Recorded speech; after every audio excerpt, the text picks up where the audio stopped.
الحمد لله وكفى وسلام على عباده الذين اصطفى أما بعد فأعوذ بالله من الشيطان الرجيم بسم الله الرحمن الرحيم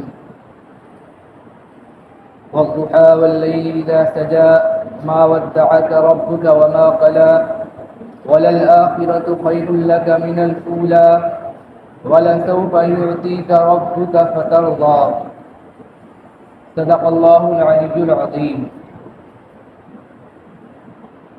میرے محترم بزرگوں اور دوستوں، پچھلے جمعے کو آپ حضرات کے سامنے حضور پاک صلی اللہ علیہ وسلم کے بچپن کے واقعات اور حالات سے متعلق کچھ باتیں بیان کی گئی تھی. اس جمعے کو بھی انشاءاللہ آپ حضرات کے سامنے حضور پاک صلی اللہ علیہ وسلم کے بچپن کے حالات اور واقعات کو آپ کے سامنے پیش کرنے کی کوشش کروں گا. اللہ رب العزت سے دعا کریں کہ اللہ تعالیٰ صحیح بات کہنے کی اور ہم سب کو کہنے سننے سے زیادہ عمل کرنے کی توفیق عطا فرمائے.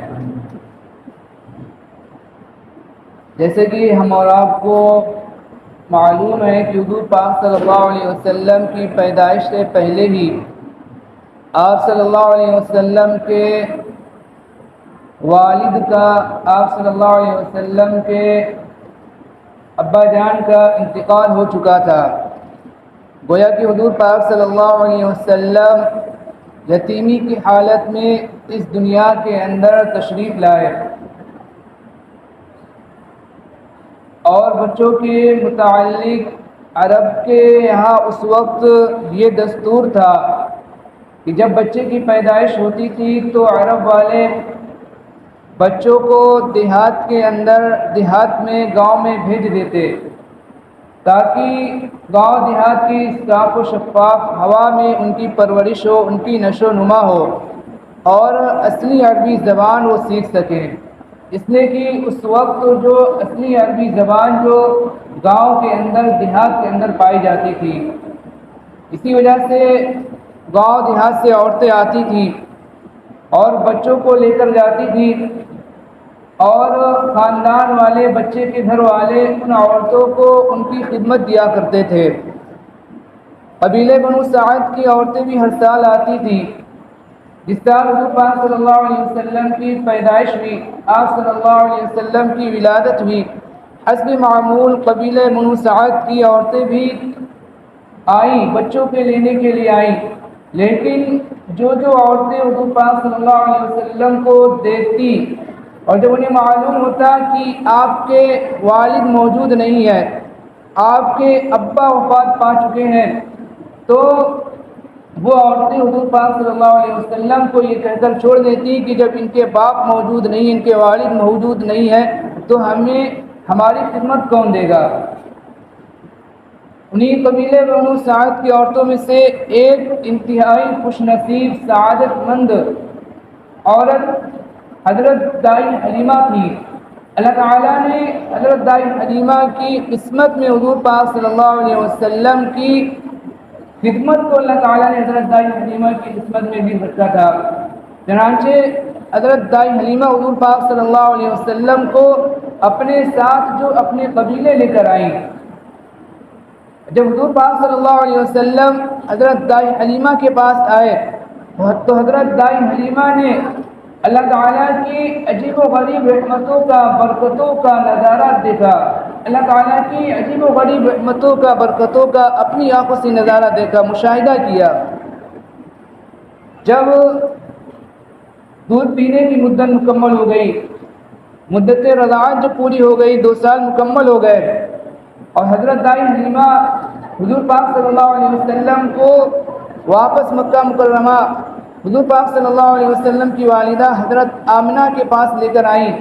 دل یہ چاہتا تھا کہ کچھ دن اور حضور پاک صلی اللہ علیہ وسلم یہاں قیام فرما لیں، کچھ دن اور حضور پاک صلی اللہ علیہ وسلم ہمارے پاس رک جائیں.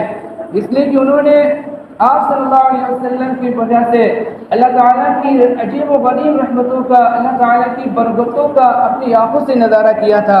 اس لیے حضور پاک صلی اللہ علیہ وسلم کو چھوڑنے کا ان کا دل نہیں چاہ رہا تھا. حضرت دائی حلیمہ نے حضور پاک صلی اللہ علیہ وسلم کی والدہ حضرت آمنہ سے عرض کیا کہ آپ جو ان کو تھوڑے دن کے لیے اور ہمارے پاس چھوڑ دیجیے۔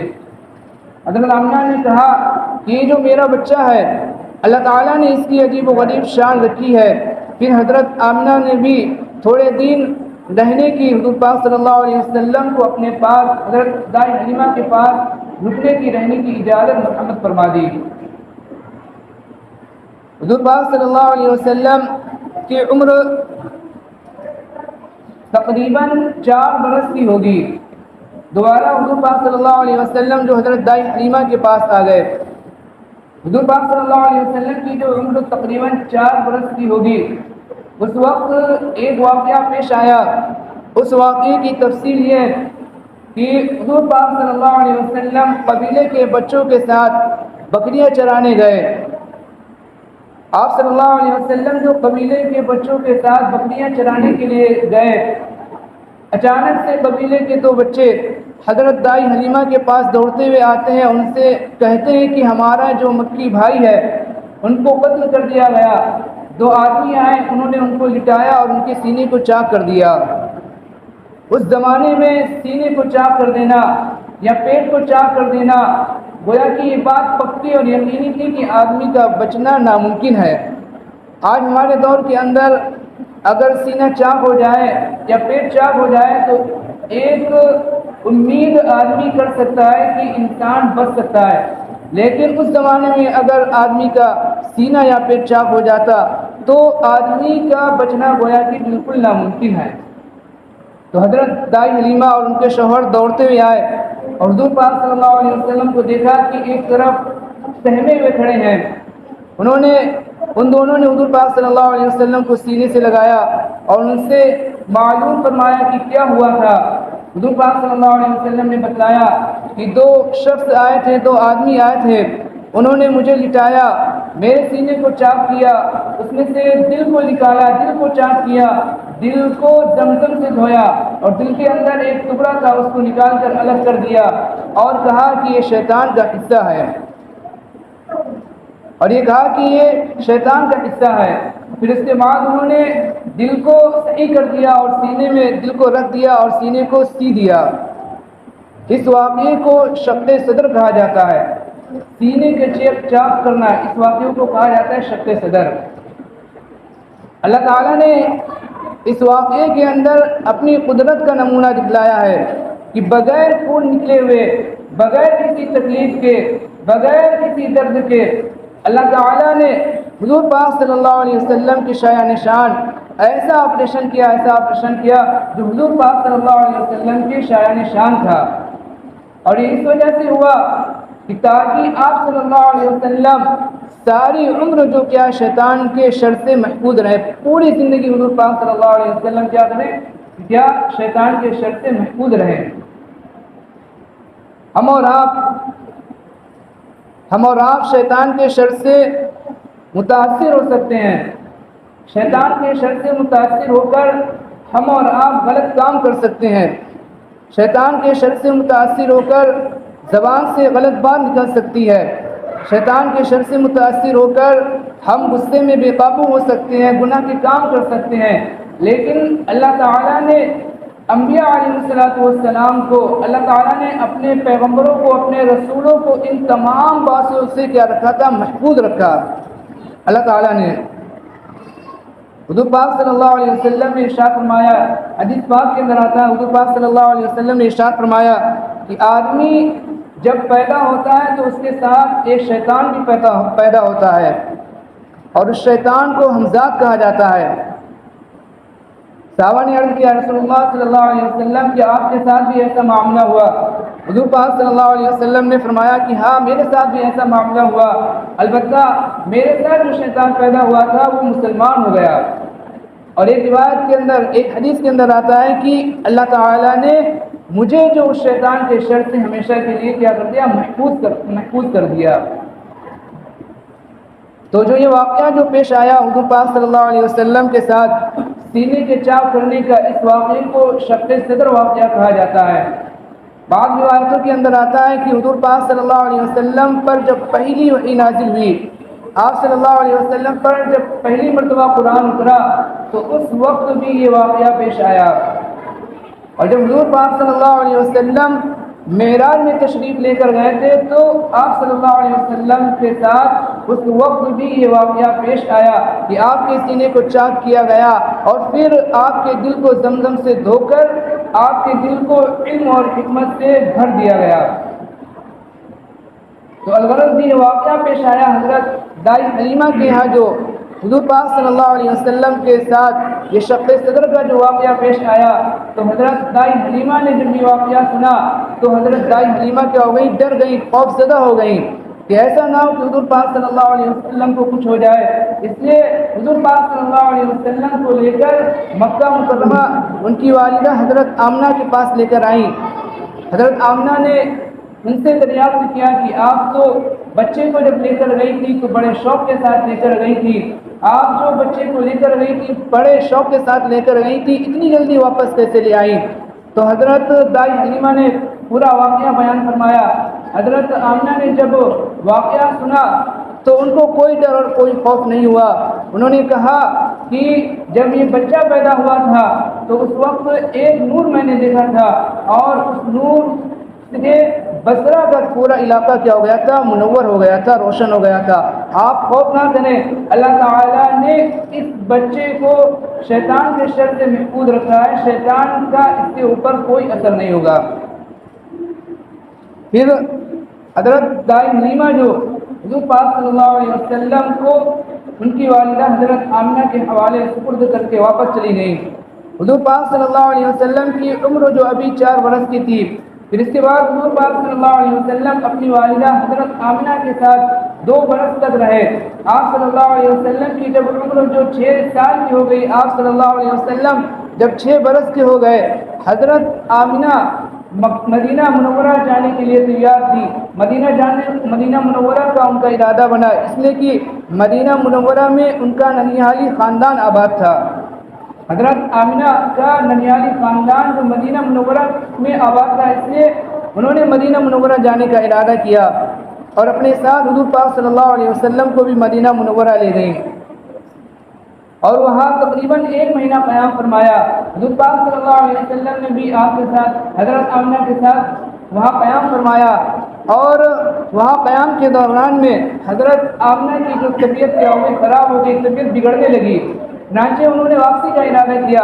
واپس جب مکہ مکرمہ ہونے لگی تو ایک راستے میں، درمیان راستے میں ایک جگہ پڑتی ہے مقام ابوا، اس جگہ پر طبیعت حضرت آمنہ کی زیادہ خراب ہو گئی، جس کی وجہ سے اسی مقام پر حضرت آمنہ کا انتقال ہو گیا اور وہیں جو آپ کی تجہیز و تکفین ہوئی۔ اور اس وقت حضرت آمنہ کے ساتھ حضور پاک صلی اللہ علیہ وسلم تھے اور آپ کی باندی حضرت ام ایمن رضی اللہ تعالیٰ عنہ آپ کے ساتھ تھی۔ اور حضور پاک صلی اللہ علیہ وسلم کی عمر جو آپ کی والدہ حضرت آمنہ کی وفات کے وقت حضور پاک صلی اللہ علیہ وسلم کی عمر صرف اور صرف 6 سال کی تھی، 6 برس کے تھے حضور پاک صلی اللہ علیہ وسلم۔ چنانچہ جو باندی تھی حضرت ام ایمن رضی اللہ تعالی عنہ، وہ جو حضور پاک صلی اللہ علیہ وسلم کو اپنے ساتھ لے کر آئیں اور حضور پاک صلی اللہ علیہ وسلم کے دادا حضرت خواجہ عبد المطلب کے حوالے سپرد کر دیا۔ اس کے بعد حضور پاک صلی اللہ علیہ وسلم اپنے دادا حضرت خواجہ عبد المطلب کی کفالت کے اندر آ گئے، ان کی نگرانی کے اندر آ گئے، ان کے دیکھ بھال کے اندر آ گئے۔ لیکن اللہ تعالیٰ کا کرنا ایسا ہوا کہ حضرت خواجہ عبد المطلب کا بھی 2 سال کے بعد انتقال ہو گیا۔ انتقال کے وقت حضور پاک صلی اللہ علیہ وسلم کی جو عمر تھی وہ 8 برس کی تھی۔ حضور پاک صلی اللہ علیہ وسلم کے جب دادا کا انتقال ہوا، حضرت خواجہ عبد المطلب کا جب انتقال ہوا تو اس وقت حضور پاک صلی اللہ علیہ وسلم کی جو عمر تھی وہ 8 برس کی تھی۔ انتقال سے پہلے دادا نے اپنے بیٹے حضرت ابو طالب کو بلایا اور ان سے وصیت کی کہ میرے اس پوتے کی یعنی حضور پاک صلی اللہ علیہ وسلم کی اچھے سے دیکھ بھال کرنا، اچھے سے نگرانی کرنا۔ پھر حضور پاک صلی اللہ علیہ وسلم اس کے بعد اپنے چچا حضرت ابو طالب کی کفالت کے اندر آ گئے، ان کی نگرانی کے اندر آ گئے۔ حضرت ابو طالب جو تھے وہ سردار بھی تھے اور سردار کے ساتھ ساتھ عیالدار بھی تھے۔ حضور پاک صلی اللہ علیہ وسلم جو ان کے کام میں ہاتھ بٹاتے تھے، ان کے کام میں کاج میں ہاتھ بٹایا کرتے تھے۔ حضور پاک صلی اللہ علیہ وسلم کی جب عمر 12 برس اور کچھ مہینے کی ہوئی، حضرت ابو طالب جو تجارت کے لیے سفر پر روانہ ہو گئے۔ چونکہ عرب کا یہ دستور تھا کہ عرب کے لوگ جو ملک شام کا سفر کیا کرتے تھے، تجارت کی غرض سے ملک شام جایا کرتے تھے، اسی بنا پر اسی دستور کے مطابق حضرت ابو طالب بھی جو کیا تجارت کے سفر کے لیے ملک شام کے لیے روانہ ہونے کی تیاری کرنے لگے، سامان تیار کرنے لگے، سفر کا سامان تیار کرنے لگے۔ لیکن ان کا یہ ارادہ تھا کہ حضور پاک صلی اللہ علیہ وسلم کو اپنے ساتھ لے کر نہیں جائیں گے، اس لیے کہ آپ صلی اللہ علیہ وسلم کی عمر ابھی کم ہے، آپ چھوٹے ہیں، بچے ہیں، آپ کو کوئی پریشانی نہ ہو، آپ کو کوئی دقت نہ ہو، آپ کو کوئی تکلیف نہ ہو، اس لیے پہلے حضرت ابو طالب کا ہی ارادہ تھا کہ آپ کو چھوڑ کر جائیں گے۔